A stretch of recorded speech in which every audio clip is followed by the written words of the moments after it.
দীর্ঘ টানাপোড়েন, আগামী 22 এপ্রিল রাজ্য সরকারি কর্মীদের ডিএ মামলা উঠবে সুপ্রিম কোর্টে।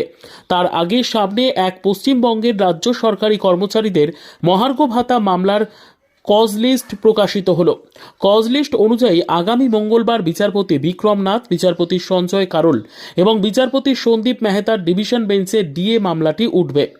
আদালত সূত্রের খবর, 22 তারিখ 51 নম্বরের ডিএ মামলা উঠবে।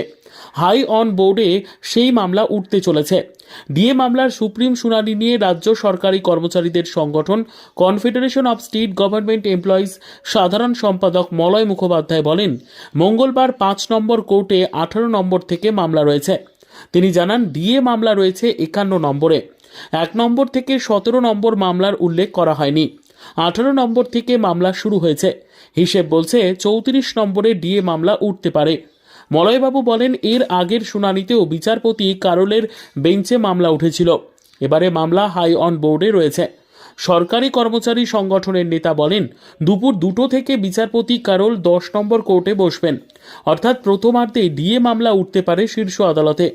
এর আগে গত 25 মার্চ পশ্চিমবঙ্গের রাজ্য সরকারি কর্মচারীদের ডিএ মহার্ঘ ভাতা মামলা সুপ্রিম কোর্টে ওঠার কথা থাকলেও তা হয়নি। সব মিলিয়ে মোট 15 বার সুপ্রিম কোর্টে ডিএ মামলার শুনানি পিছিয়েছে। এবারে অন্তত কিছু সুরাহা হবে বলে আশাবাদী সরকারি কর্মীরা। Bureau report, 3NI news Bangla.